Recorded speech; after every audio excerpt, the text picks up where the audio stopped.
Hi, how's it going? David in Ark here, and I just got done watching a Facebook post from Don Wettrick posing a problem that he's run into, and that is he's trying to work with districts, within districts, and actually, I guess that's kind of the crux of the issue. He's not exactly sure how to approach things, but the idea is to take all of the cool stuff and the wonderful stuff that he's been learning from all of the folks that he's been talking to, Gary V and all the other folks that he visits with and that he interviews about what students need to know in order to be able to function in the future. What education do they need? What are the tech things they need to do? What are the skills that they need? Not just tech skills, but the soft skills, the creativity, the innovation, the entrepreneurship, and struggling with trying to get schools to open up and allow more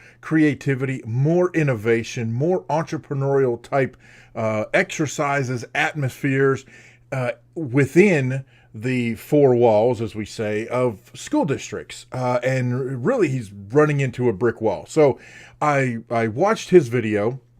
And Donna, I hope you get to watch this, because really this is more aimed at you more than life in general. But I want other people to just kind of think about these kinds of things. One of the things that you touched on, Don, was that in 5 years, how many of the jobs that exist today aren't going to exist, and yet we're still training students for those jobs. And then, as you mentioned, the scarier part is the jobs that will exist in 5 years that we can't even comprehend, we can't even fathom. And how do we prepare students for jobs that don't exist yet when we don't even know what those jobs are going to be? And that's where those skills come in. And so the frustration is trying to work within schools to change schools. In my experience, both in education and in the private sector, has been that you will never change a system from within the system.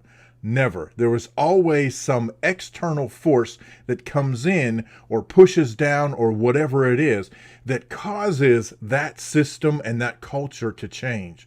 So my two thoughts, my 2 cents, as it were, on this subject is that you want to be reaching students, so do that outside of the four walls of school. Whether that's some kind of a local after-school program that you're doing, I would venture that in many communities, especially, frankly, in larger communities, there are plenty of people, business owners, entrepreneurs, who would love to take students in and help them see where they need to go, what they need to do. I think of not necessarily the areas where I live, although I'm sure if I looked around, even in the small towns that are in and around me, and by small towns, I'm talking we have towns around us with less than 4,000 people.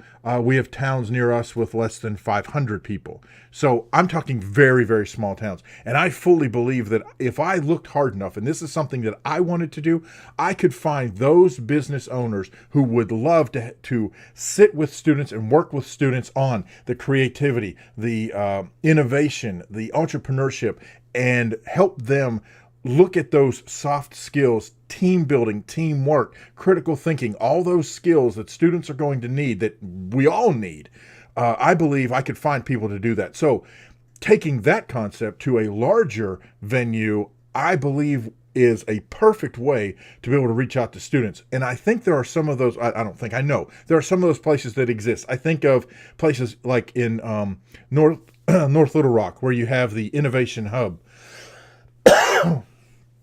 Excuse me, where you have the Innovation Hub. And it is primarily aimed at having students come in and work on projects of their own, working with business leaders, working with entrepreneurs and innovators in and around that area.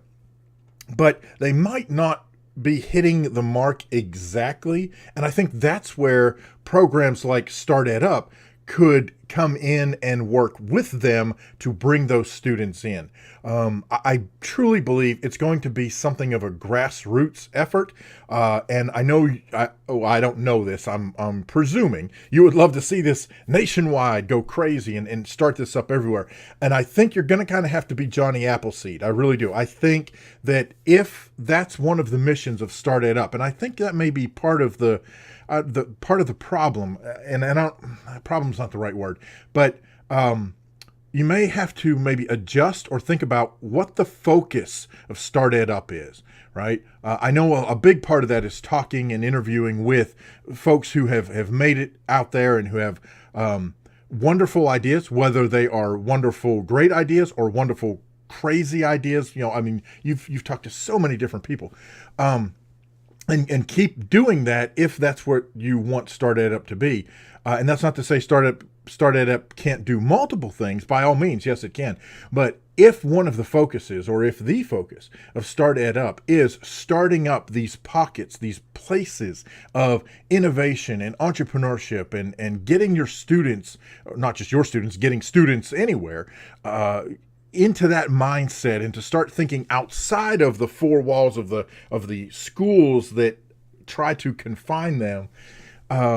Like I said, I think you're going to be kind of a Johnny Appleseed. I think you're going to have to plant seeds everywhere you go and make that a purpose.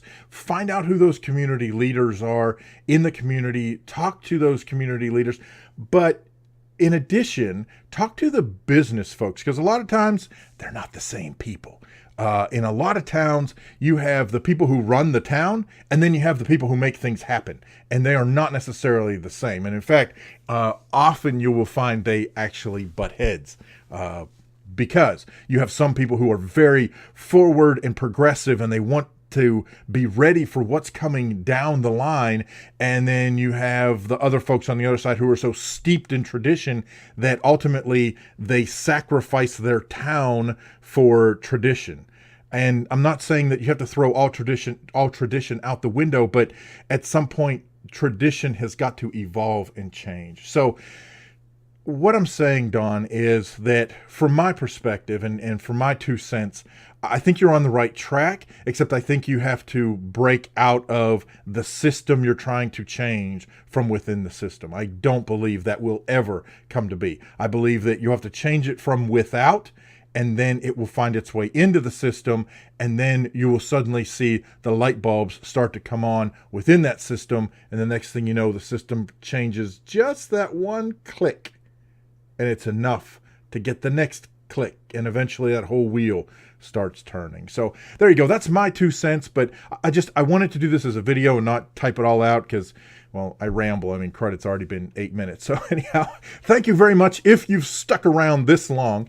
But by all means, feel free to reach out. We can talk about this more. I mean, we've talked to each other before. You've been on our EduTech Guys show, and I've watched many of the things that you've been doing with StartEdUp. And I think I really do think it's great. I think it's an awesome venture that you are setting out on, and a wonderful mission that you are formulating as you go. Just a few things to think about while you're trying to change the world. So there you go. Anyhow, thank you guys so much for watching. Hope you gleaned something out of it. Got any questions, problems, horror stories? Feel free to leave those down in the comment section below, and we'll see you next time. Thanks for watching.